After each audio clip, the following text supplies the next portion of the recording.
自分の代では自分がしっかりと試合に出場して、その結果を上回れるようにという思いで、いたので。Ya, ribuan fans Indonesia berbondong-bondong memborong tiket laga Indonesia versus Jepang. Dipastikan Stadion Al-Humama Doha, Qatar akan memerah oleh fans Indonesia. Tentu, meski bermain di luar Indonesia, namun di laga nanti, timnas Indonesia akan seperti bermain di kandang sendiri. Di balik itu, kita harus berterima kasih kepada fans Indonesia. Dimanapun timnas bermain, fans Indonesia selalu hadir mendukung skuad Garuda.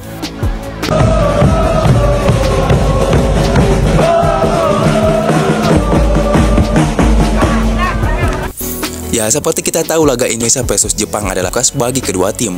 Indonesia dan Jepang memiliki 3 poin yang sama. Maka dari itu, di laga nanti akan menentukan siapa yang akan menjadi runner-up di grup D. Sementara untuk juara grup D, sudah dipastikan dipegang oleh timnas Irak karena meraih 2 kemenangan saat melawan Indonesia dan Jepang. Sementara Jepang dan Indonesia baru sama-sama 1 kali meraih kemenangan. Ya, laga Indonesia versus Jepang sendiri akan dijadwalkan pada tanggal 24 Januari mendatang, pukul 18.30 WIB, di Stadion Al-Humama. Sementara itu, Al-Humama merupakan salah satu stadion termegah dan tercanggih di dunia. Stadion tersebut dilengkapi monitor di setiap kursi penontonnya. Tak cuma itu, di stadion ini juga terdapat AC untuk menetralkan suhu panas di negara Qatar tersebut. Ya, stadion ini merupakan penuh dari timnas Indonesia versus Jepang di pertandingan grup D Piala Asia 2023. Bagi para pecinta sepak bola di Indonesia, Al-Humama Stadium mungkin tidak asing, sebab stadion tersebut pernah menjadi lokasi dari sejumlah pertandingan Piala Dunia.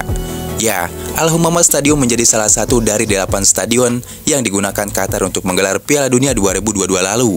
Al-Humama Stadium kala itu dipercaya menjadi penuh sejak fase grup hingga perempat final. Kini, stadion berkapasitas 44.400 kursi itu kembali masuk ke dalam 9 penuh yang dipilih Qatar untuk menggelar Piala Asia 2023. Timnas Indonesia pun berkesempatan bermain di Al-Humama Stadium pada fase grup Piala Asia, tepatnya saat melawan Jepang di laga pamungkas grup D pada 24 Januari. Tentu diharapkan Al-Humama Stadium bisa menjadi saksi manis di mana Indonesia mengalahkan Jepang di laga terbesar ini. Jika Swan Sintayong bisa mengalahkan timnas Jepang, maka dipastikan timnas Indonesia akan menjadi kiblatnya sepak bola di Asia Tenggara. Nama Indonesia akan diperbincangkan dunia 30 hari 30 malam.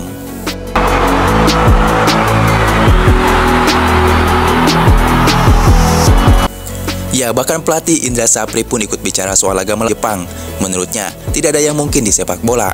Vietnam saja yang berada di peringkat 94 dunia mampu dipulangkan oleh Indonesia yang berada di peringkat 146 dunia. Kini, Indra Sapri semakin yakin timnas Indonesia bisa membungkam Jepang. Kemenangan atas Vietnam itu menjadi modal berharga bagi timnas Indonesia untuk lolos ke babak 16 besar Piala Asia. Namun, jika timnas Indonesia berhasil mengalahkan Jepang, maka Asnawi dan kawan-kawan melaju ke babak Piala Asia dengan status runner-up grup D.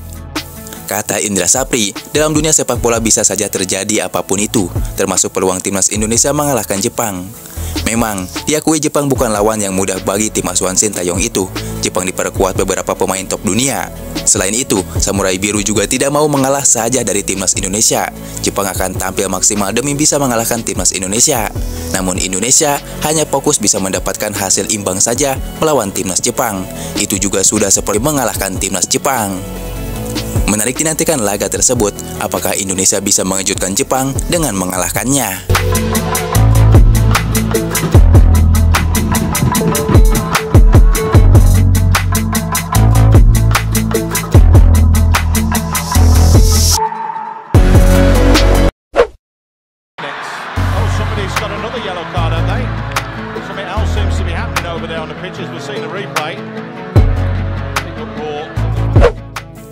Ya, timnas Indonesia berhasil melalui laga hidup mati melawan Vietnam. Skuad Garuda berhasil mengalahkan Raja Asia Tenggara dengan skor 1-0 berkat gol penalti Asnawi Mangku Alam. Namun di laga pamungkas ini ada satu pemain yang menonjol hingga disorot dunia. Ya, dia adalah Marcelino Ferdinand. Dikenal sebagai pemain termuda di Piala Asia dengan usia baru menyentuh 19 tahun. Nyatanya, Marcelino berhasil tampil moncer di turnamen bergengsi Piala Asia ini. Terbukti saat Marcelino ditantang duel skill oleh pemain Vietnam. Pemain Liga Belgia ini berhasil mempermalukan 3 bek Vietnam sekaligus. Bahkan satu pemain bek lawan sampai emosi dan menyeleding Marcelino. Hingga akhirnya wasit pun terpaksa mengeluarkan kartu merah untuk pemain Vietnam. Pemain Vietnam itu pun terlihat menangis berjalan ke arah lorong pemain.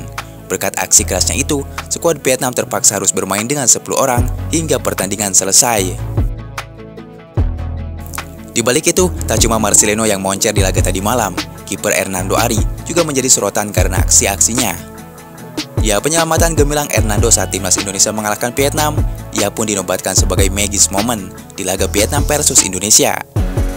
Penyelamatan paling krusial Hernando terjadi saat perpanjangan waktu babak kedua berjalan 11 menit atau peluang terakhir yang didapat Vietnam. Kiper 21 tahun itu memblok bola tendangan bebas Pupantang yang mengarah ke pojok kanan atas gawang. Hernando sendiri senang bisa membawa timnas Indonesia menang atas Vietnam sekaligus menjaga peluang lolos ke babak 16 besar Piala Asia 2023. Saya sangat senang, kemenangan ini adalah sesuatu yang kami tunggu sejak lama. Timnas Indonesia bekerja keras untuk meraih hasil ini. Terima kasih kepada fans yang terus mendukung tim, ujar Hernando usai laga.